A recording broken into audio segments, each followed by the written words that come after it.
Hello, everybody, and welcome back to the Drive Pink Dialogue. This is the raw reaction. We're about 60 seconds from Inter Miami's 2-2 draw to Barcelona de Guayaquil in the preseason, third preseason game.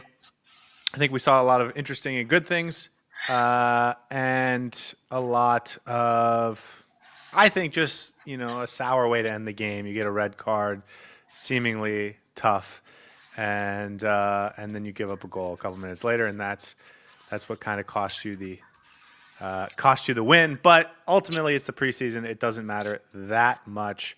And so we get into it. I'm your host, Scotty. I'm here with my co-host, Saur. Saur, how you feeling about that game?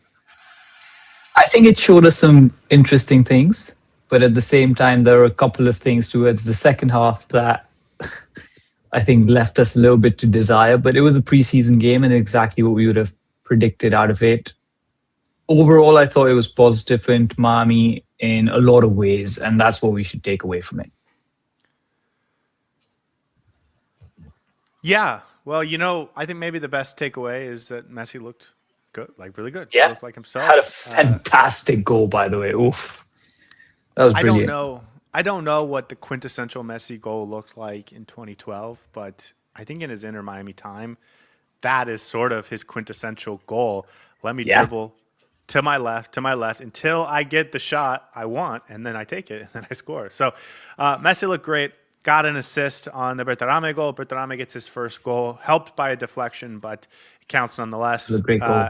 Inter Miami takes a 2-1 lead into halftime.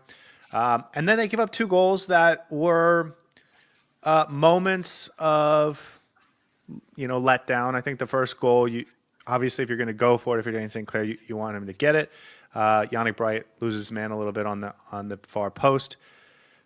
It's a tough set piece that hopefully the team gets better at. And then the second one, sort of a similar situation. David Ruiz loses his man. He's not a fullback, being asked to play as a fullback. Loses his man at the back post, and then there's a free runner in the midfield, which was probably David Ayala's man running free, but Ayala got sent off with a red card 45 seconds before that. So Inter Miami gives up two goals, but it wasn't like they were poor or giving up a ton of opportunities defensively. I think the only other real opportunity that Barcelona had was that one off the post, which would have been a wonder goal early in the second half if they were able to convert that. So I feel pretty positive about this performance. No, I think overall it was very positive. Some of the bad things that we saw from the team, you can almost explain it. I think the first goal that we conceded was very poor to concede, but I'd rather concede that in the preseason than in a regular season game. I think they're going to go back, look at the film, see what went wrong. I think Dane St. Clair can take a little bit of blame for that. Yannick Bright needs to take a lot of blame for that. That shouldn't have been conceded, but it's fine. Those things happen. You have to iron those issues out. Of course, this is a new roster, new starting 11, so you're going to build into your set-piece routines eventually, and this is what the preseason is for. I thought the two goals that we scored were very good. Berterame's take, I know there was a little bit of a deflection, but very good to see him actually get a goal in his first start for Inter Miami, second appearance for Inter Miami. There was a lot of good approach play in that first half where we saw, I think, with the way Barcelona plays, there was a lot of space to be exploited on the field. One issue would have been if Inter Miami did not exploit that space. I thought in the first half especially, we were really good in the verticality, in taking the ball up until the final third. I think the final third output can be improved, but I really liked how we played up until then. And as you said, apart from a couple of opportunities from the Barcelona opposition, I thought we did fairly well. And this team is building up into a good momentum, into a good rhythm. And that's what I will take away from this preseason game. Brilliant goal from Messi, great goal from Berterame, a lot of positive performances on the pitch. I thought Segovia looked very good. Couple of good performances in the back line as well. I know we conceded two, but I think Mikhail is going to be a great player for this team. But this is what preseason is for. You build into form, and I think Inter Miami is on the right trajectory in this preseason. Yeah, one of the things we've talked about so much over the last several weeks is, okay, you're going to not have Busquets and Alba.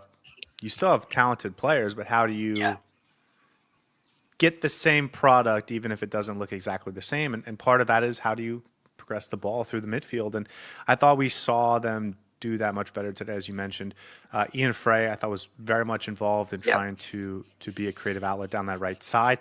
Last year, I felt he was sort of hand-tied on the right side because they wanted to make sure they had a third defender back there, and it was Jordi Alba's sort of privilege to get forward whenever he saw fit. And so maybe now that maybe it'll be reversed, and we'll see Ian Frey being the guy bombing down the right side a ton, and Noah Allen, especially if and as long as it's Noah Allen on that left side. I think he'll be the guy that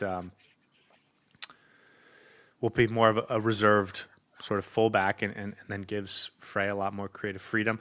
I saw Yannick Bright pick a pass. I thought Mikael was really good at distribution. He had one ball that this might go over people's heads, but John Brooks-esque. Just that left side of that tall left-sided center back, just popping a ball over to that right winger and creating a play of danger. So I really liked it. I thought it was, the step in the right direction. It's good competition, we should also mention. I thought maybe not quite as good as what we saw last week, but still, this is not, a USL team that we should be running over. This is a high-quality team, and we did not get, like last week, sort of a first half, and then we get their bench in the second half. It was, it was more of a competitive period throughout, and I thought they took the right steps in the right direction. Just one point on that. I think Mikael, I noticed this last game, and he barely had any minutes last game, but he just picks a pass that breaks the line so well. His verticality as a defender is fantastic in picking those passes. It's almost like an archer where he aims and then just pokes the ball into that area that's straight down the middle, and it breaks down the lines completely and allows Inter Miami to progress. I think we benefited from that a lot. That is going to be potentially our Busquets, I don't want to say solution, but sort of a backup option where we're going to rely on our back line to be a little bit more progressive this time around. We don't have Busquets who's going to fall into the middle and middle of the centre backs and try and progress the ball. So we're going to have to rely on our centre backs to do that. And I'm glad we went with someone like Mikael, who looks very comfortable on the ball, very happy to just take his time and find that ball, whether it's straight down the middle, whether it's down the flanks. He can do both. And I think he's going to be the most impactful player for this Inter Miami team. And let's not even forget his defensive attributes. But in terms of on-the-ball progression, it looked a lot better from Inter Miami. And that was my biggest takeaway from this game. Yeah, he moves like a roaming strong safety in football. Yeah. I kind of like it. He is... Very impressive. Very impressive. Very impressive. Yeah, I agree with you. I think that's maybe the best way to put it. The standout sort of quality we saw today was his sort of pinging it around, which is always fun to see. But just as a roaming defender, I thought he was also really, really impressive. To me, he's clearly the number one. Shout out to Maxi Falcone for everything he's done and Noah Allen. But this feels like an elevated sort of caliber of defender that Inter Miami's brought in. And so, I really enjoyed it.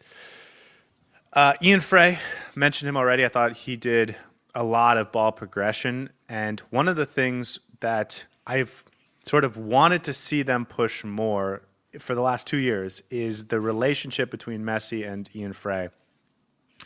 And it was maybe a relationship, the trust in Ian Frey to make the right play. It's been like a slow growth process. And I don't know, just him finding Ian Frey making a run in behind felt like maybe another step in that process today. I know he was offsides. I know he didn't end up putting it in the back of the net, but it just like a baby step in that process. And again, if we're not getting much ball progression down the left side, I think Ian Frey has the tools to actually sort of be an effective player down the right side. So really liked what I saw from him. Berterame, it was super exciting last week. This week, still solid, but it wasn't like this explosive debut. And I think that has more to do with last week. He was going up against the backups for Nacional, and this week, is a starting level grind. And so this is, he gets his goal. Like he has moments that looks good. And I think this is the Berterame we're going to get. My big takeaway from this game, though, is that I think this is the starting 11 that's going to start against LAFC in 2 weeks from today. Just a couple of points to build on from what you said, Frey. There was, I think, a moment in the 10th to the 15th minute where he just completely took out his man with the ball. He did the quintessential Frey move where he takes a left move and then shimmies out and just runs into space all ahead of him, basically beats the man in front of him. And that's how I knew he's ready. He's ready for the season to start. I think it's taken him a couple of games to get back into the rhythm to build his fitness, but he looks fresh, he looks sharp, and I think he might be our biggest factor on the wings in terms of building the ball forward. And I wouldn't be surprised if Javier Mascherano actually gives him the license to go forward. His qualities with the ball, his qualities to progress with space. And that's what I noticed. I wanted to see how Inter Miami plays with space today. And when there's space, Frey is going to absolutely shine. I thought he had I think his best game in the preseason, and he's ready. He's ready for this season to start. And I'm excited to see what he's going to bring. It might be a slightly different role. And by different, I mean a more responsibility on his shoulders to be offensively involved. And I think he's ready for that responsibility as well. Berterame, for me, I think, had a good game. I think he looked better in the last game, but obviously the goal that he scored was utmost important. Because for a striker, you want to see that ball strike in the back of the net and hit the back of the net. And it's great to see him kick off already, get that goal in the preseason. We're not going to have to worry about how he's going to be moving on. I think he's ready for this squad as well, probably going to be the starting 11 player. It's interesting that you say that this is going to be the starting 11 because I would have maybe a game or two ago said that there's some contention about who starts in the midfield next to Rodrigo de Paul. But at this point in time, I think Yannick Bright looks the most complete player who's ready to start already. He is in season shape. He's ready to start 90-minute games. And I don't think anybody else in that midfield, the options that we have, are ready to do that yet. Ayala, I thought he was a bit unfortunate to get that red. I thought the referee may have been able to let that go. It wasn't his fault. It was a momentum thing. I don't know why he got that red, so really unfortunate for him. But I do think he needs a little bit more time to get up to pace. And if that's the case, then Yannick Bright should be the one who starts. I thought he also looked very positive. So overall, a couple of really good performances. May not have been fantastic, great, that blew us away, but I still think there were a lot of good takeaways from this team. Yeah. Listen, I do. I think this is going to be the starting lineup against LAFC. Mm-hmm. The only player that I think might come in would be Allende if he's, if he gets all his paperwork done, and I'm not even certain about that. I forgot about Allende, honestly. I will say, I can't believe we're here after 3 preseason games. I'm not making any declarative statements, but if I had to put Allende into this lineup right now, I think it would be for Silvetti. Who's better as a front? Is it better without the sort of defensive responsibility that he has to play with these wide midfield role that we've gone with? Anyways, we did our checklist. We have a checklist for what matters in the preseason. We'll do that. We'll wrap up this episode with that. But let's get to the chat. Cringe says this Gianni kid should play in MLS Next Pro this season. Just on the whole group of young kids, I don't really have any comment on Gianni. I don't think he was impressive, but also, that's fine. He's got his. There's no pressure on them. I don't think there's any point in judging them either. They're young kids. They're being bred into this squad, into this league. I think we just need to let them play. No point putting pressure on them. I don't think we're going to see much of them this season. So let them enjoy the minutes that they have on the pitch. Well, the other players, the other young guys I do think are worth mentioning, Santi Morales had a really nice through ball to Gianni. That could have been a game winner. Mm-hmm. And that would have been something. Again, he comes on as soon as the first team comes off. So again, I'm not reading anything into it. But Keenan Hott also gets another moment. One thing I will mention, Del Talabi, who was the center back that we drafted with our first pick in the Super Draft, wasn't with the team, wasn't on the team sheet, and he probably could have played in this game. Maxi Falcone did play 90 minutes. So like there was room to bring on one more defensive sub, and he wasn't sort of chosen for that. Maybe he's got a little knock or something. We don't know. But maybe I am reading a little something into that Alexander Shaw, Hott are still sort of with the team and still getting opportunities, right? Keenan Haas played in every game. Kenan Haas played in every game. So something there. David Ruiz played right back. We saw that once or twice under Tata Martino, but I am most reminded of Julian Gressel playing their last preseason and then never playing again for Inter Miami. So I won't read too much into that, hopefully. But and then the last thing, Alexander Shaw, who is the 17-year-old. I'm keeping my eye on this kid because he's not a guy that is well known in sort of scouting circles or well thought of, fine thought of, but isn't sort of a burgeoning superstar among those circles. So what does Miami see in him? Did he have a growth spurt? He looks pretty filled out. There was a moment where he was coming into the game and you could see like from the, his back looks like he looks strong, he looks big, and he looks athletic. So interested in seeing if there's any role for him this year. Or if he's the next sort of Daniel Pinter, where maybe a year from now we're talking about him being a homegrown player. But yeah, for the young kids, it's just, I'm just glad they're getting the opportunity because sometimes that doesn't happen. And yes, some of them may take it by the scruff of their neck and actually make something out of it. I do think Hott is somebody that we should keep an eye out for. But other than that, I don't think there's much room in this team for some of these youngsters to break into, especially under a coach like Javier Mascherano, which is ironic given that last season we were talking about how some youngsters might thrive under Javier Mascherano, but I don't think that's going to be the case given what we've seen in the last season. So I think they should just enjoy the moments that they have on the pitch in the preseason. And if we see something more from them, then maybe we can see them in the rest of the season. But I think it's going to be far and few between. There was one moment with Shaw where he there's a free kick and David Ruiz doesn't know where to take it. And so he kind of directs David Ruiz into space as if he's going to go take it. And he kind of like took command of that moment, which, again, just finding things when maybe there's nothing, but it was something. Ash says we will give up some unnecessary goals on lost back passes and playing out of the back. The midfield is still... As long as they're in this formation, the midfield's not going to be particularly good. I think that's the sacrifice you make when you go with this formation.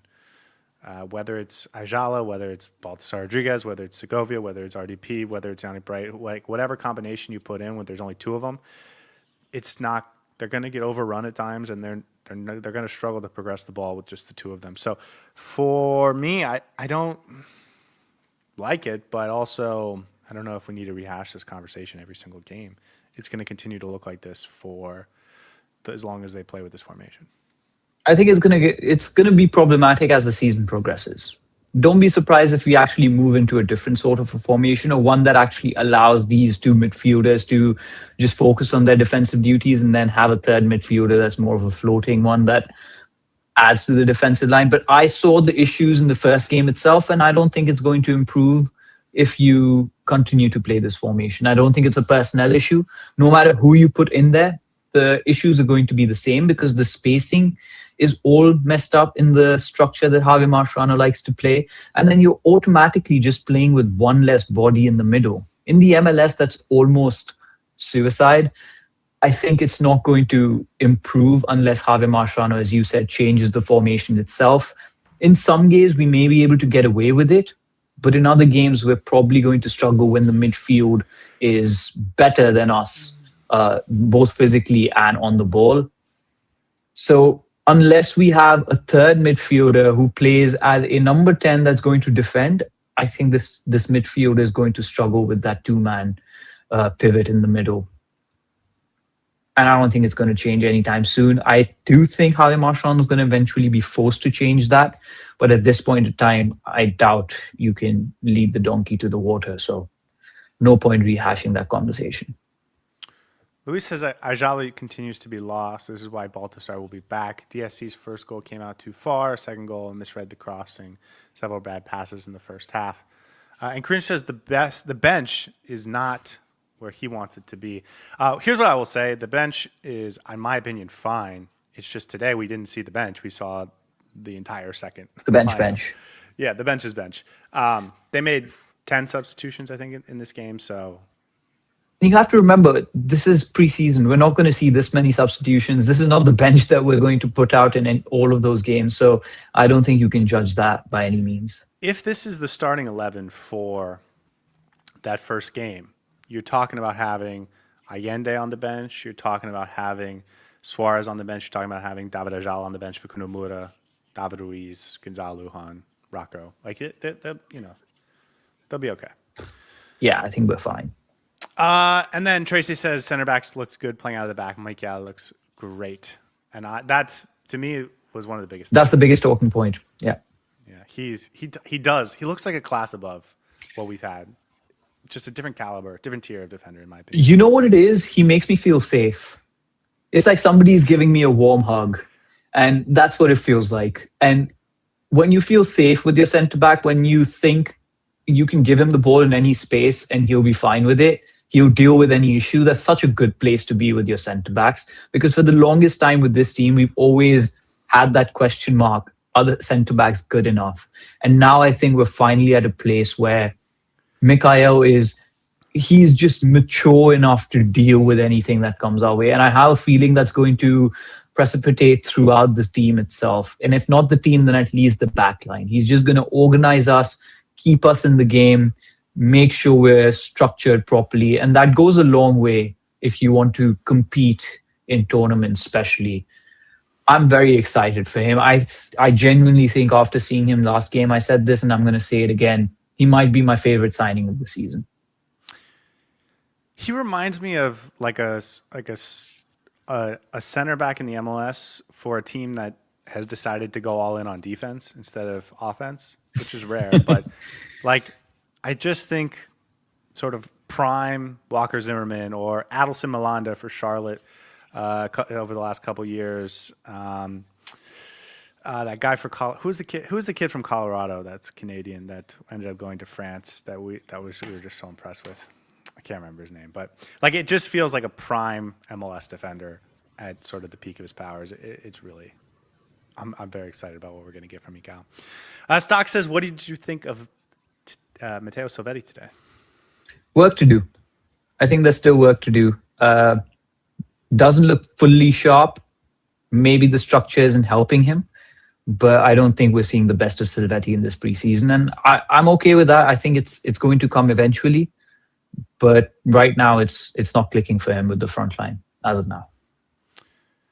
He's not on the front line. He's a midfielder. Yeah. He's being asked to play as a wide midfielder, and that's a ton of responsibility. And he's being pressured to be good at the things that he's not sort of excelling at. And as a 19-year-old, maybe he might be 20 now, I kind of want to see him blossom as a sort of offensive threat. But I don't think that's going to happen with this structure, or maybe even this season. I'm actually kind of worried about Salvetti's outlook right now. Just more based on the formation and the fact that we're sticking with this and not sort of moving to something that would, I think, better fit him and a bunch of other players.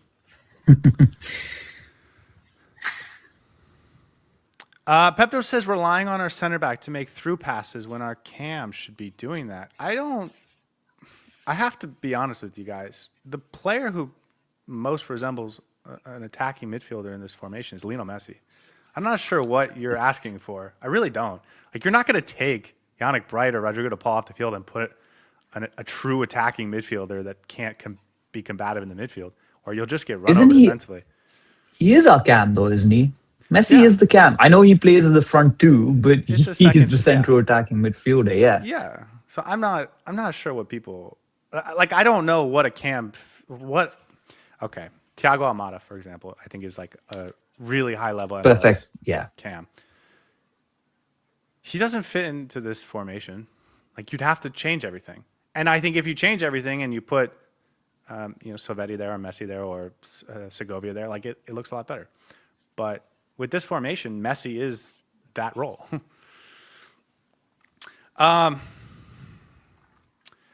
Luis says plug in Baltasar with Salvetti plus Allende with Bertarami and this team will kill it, but move Salvetti back to playing off Baltasar. I'm What are not even these sure how Baltazar that makes rumors? sense. Is he coming in? What's We happening with haven't Baltazar? we haven't heard anything since Okay. this week. Lee says the sooner we stop referencing Busquets and Alba, the faster we can focus on what these new players can actually do. There are no Busquets and Alba replacements. Very well said. I think that's a great point, and unfortunately, it's going to take some getting used to not referencing the two of them because the standards have been set so high. But we'll try our best. Louis says Kenan Hart keeps getting minutes, and the team suddenly is looking to bring back Baltasar. He's reading into that they're not maybe as impressed with David Ajala as they were going in. He doesn't think Ajala will start.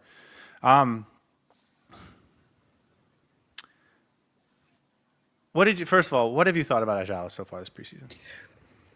I don't think there's enough to criticize or critique David Ajala from what his performance has been. I think his first game, he was coming off the bench playing with the second string team.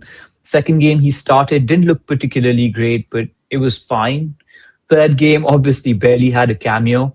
Where I'm at with Ajala is I think he's going to come good as a player. Today was very harsh on him with that red card, and I don't necessarily want to blame him. The referee was too quick to go to his pocket.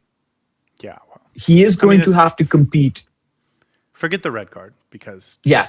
I think he's going to have to compete with Yannick Bright, but that's not necessarily a bad thing. And he may start certain games, he may not start certain games, but he is going to get starter-worthy minutes, as you like to reference. He's going to be an integral part of this team, and he will come good. We just have to give him time. That's what we said before any of the preseason minutes. Have you had any new thoughts? No. Okay. No, I still agree with the fact that I think he's going to get starting level minutes, and he will compete with Yannick Bright for those minutes. One of the things I will say is I wonder if there's sort of a need for physicality in this lineup. Yeah. And I'm wondering if maybe Ajala hasn't brought that because he's tiny, and that is not me saying he hasn't brought it. It's just me wondering. I don't think we've seen enough of him yet to really get an understanding of who he is as a player. But yeah. Plus, he's going up against Yannick Bright, who's a heck of a player. I mean, anyone who thought it was going to be easy for a new midfielder to come in and just put Yannick Bright on the bench like Busquets would, I think that was a silly assumption. Pepto says Mascherano depresses me. He's never going to be an adaptive coach, always going to try to put square peg in a round hole. I think that's the biggest issue, and that's the best way to articulate it. Square pegs, round holes. So that's a Javier Mascherano conversation. Any thoughts on Luis Suarez? He had a nice down. I thought he looked slightly sharper. Santi Morales was not ready for Luis Suarez to just let that run to him and had to sort of collect himself. No, I think he looked a little bit sharper, but again, we didn't see enough from him in the second half, especially didn't play with the starting 11. So don't want to comment too much. And again, there's also a risk of, I think there's a risk of just reading too much into the preseason anyways. So I am reserved to make judgment on a lot of players, even if they don't have, I think if they don't have a noteworthy performance, that's fine. I think that's the best place to be in the preseason. If you're not particularly great, but not particularly bad, that's, I think, the best place to be as a player in the preseason, at least. Okay, I've said this a couple times, but I guess I wanted to get your thoughts. I think we just saw the starting lineup and formation for Inter Miami's game against LAFC. Think there's a chance Allende comes in, but I think other than that, I'd be surprised if there's any other changes for that first game 2 weeks from today. Is that how you feel? Is that your reading of it? I think there might be a couple of tweaks in the front line. I don't know if Allende starts, Silvetti, Segovia. There's a couple of question marks there. But I think backline is cemented, goalkeeper is cemented, midfield is more or less ready. I think there'll just be a question mark about who starts in the midfield wings, whether it's Silvetti, Allende, Segovia, those three. I think there might be some question marks there. But other than that, I think it's more or less set in stone now, or at least set in clay. Tunde says Thiago Almada plays with Messi for Argentina, and this is why Messi needs to play the false nine. The false nine is, he has the two wingers, but then you can still have a three-man midfield. I would love to see it. I really would. And that's what we saw in the playoffs. false nine Messi with 3 midfielders, Well, kind of. sort of. But Yeah, what we saw in the playoffs led you to believe that they could fully dive into that moving forward, and it would be awesome. but they're not. They're not planning to. And they're not planning to, which is, I think, the most disappointing. But Tunde, I 100% agree with you.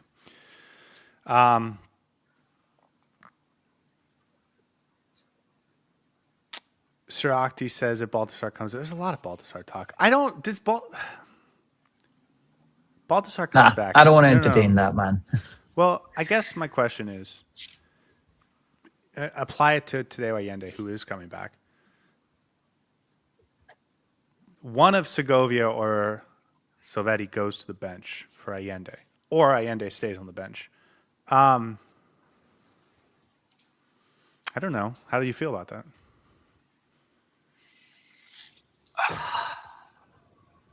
I think Allende might be better suited to this formation, and that'll be okay with me. I agree. I don't think individually I'll be happy for Silvetti or Segovia if they have to drop. But in terms of to get the best out of this formation, I think Allende might be best suited for that. So I'll be okay with it. But it won't necessarily mean that we're optimizing our players and we're not playing to the strengths of the players, which is slightly disappointing. Yeah. Okay. Let's go to one more, and then we'll go to our checklist. Tunde says, "I get you. We don't have to read too much into the player performances in the preseason, but we absolutely read as 100%. Shape and patterns." And I think that's going to lead us into our checklist. The first thing is our formation. We said it. If they change the formation, it means a lot, and if they don't change the formation, it means just as much. Haven't changed the formation. It is going to be this 4-4-2. I don't think they're going to change it until they start losing in games that matter. One of the things we did see today was Suarez didn't start, but Berterame did. So any idea or anyone who was thinking it's just because Suarez is still out there, and once Berterame comes in, it'll move to something else. That's not what played out. So I think we're in this 4-4-2 pretty much until forever. No, I said it at the start. I think we're going to stick to this formation until Javi Mascherano realizes that this is not working out for us. And I don't know if at any point in the season he'll actually see that this is not working out for us. You may actually go into the season winning a lot of games with this formation. The individual quality is there. So I think this is it. We're stuck with it for the large parts. Yeah, I think you nailed it. It's good enough to win games. And so Yeah. Is it going to maximize what this team could be? I personally don't think so, but I'm not the coach. That said, one of the other sort of aspects of this, and we've talked about this a lot, is they have to figure out how to play without the players not to be mentioned again, that were a huge part of how this team created so much offense in the last couple of years from the defensive midfield and left back position. It did feel today like they were starting to figure that out. They played a couple games, they got on film, they started to see, okay, this is where I could move here and I'll be open, or I need to take advantage of this one-on-one movement here, and we have the right player at right back to do that. So it did feel to me like they were making positive progress in that regard, which is good to see. The connection was better, the playing in space was better, the progressive passing was better, the progressive approach generally was quite better. Final third was maybe lacking a little bit, but that can come with time. We saw individual brilliance from Messi. We saw a good goal from Berterame. So overall, a lot of positives to take away from this performance. And the piece that you mentioned, not having the previous season's players return and still trying to figure out how to play without them, I think this game will go a long way to show us that we're capable of doing that. Yeah. Okay. So the second thing we talked about was any of the young players. It matters if they play with any of the big names, and they didn't. So I think we can kind of cross that off for this preseason game. The last thing that we did sort of think there's some reason to put stock into is partnerships, player partnerships. Yannick Brighton, Rodrigo de Paul now back in the starting 11. They looked better together. That feels like a partnership that is maybe coming together and is defensively strong. Let's start there. Any thoughts on that? I think that's going to be a starting partnership going into the season. There's room for it to change based on how players evolve and performances. I think Ayala genuinely has a opportunity to stake a claim to the starting 11. But to start off the season, I think Yannick Bright and RDP look like the most optimum midfield pivot that this team can put forward. I personally think that's going to be the case throughout the season, but at least for the start, we're going to see that happen. And I'm actually happy with that. I think that's going to look good. Yeah. It's weird that we haven't seen more of Ajala. He started a game, but it didn't feel like he was super involved. It's only been 3 preseason games, so I don't want to read too much into it. But again, it also feels like it's those 3. Because the other guys that have come in there are Keenan Hott and Alexander Shaw. It's not been Segovia working in or trying to see what David Ruiz hasn't even really played there. He got a couple minutes last game, but this game he wasn't. So it doesn't feel like the other guys that have sort of gotten a few minutes there are like real candidates to get significant minutes there. So I think that's interesting. We did see Luis Suarez and Bertarame play together for 10, 12, 15 minutes. I don't know. Suarez came in and played Messi's role. It didn't feel like... That was kind of weird. It felt like Messi came off at a sort of surprising time. I don't think that was the plan. And I see in the chat, Pep mentions that my mic volume's too high. So apologies for that if people can hear me too loudly.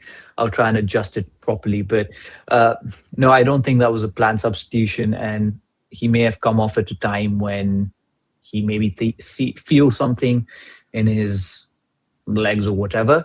But I don't think that was planned. I'm not going to read too much into it. What I will take away from this game actually is Bertarame is going to start and Suarez is not going to be a starting 11 player, at least at the start of the game. That's my biggest takeaway from it. I don't think them two playing together was not reading too much into it. Yeah, and also it doesn't feel like there's any way the 3 of them play together with Messi. Yeah. But again, it's only 3 preseason games.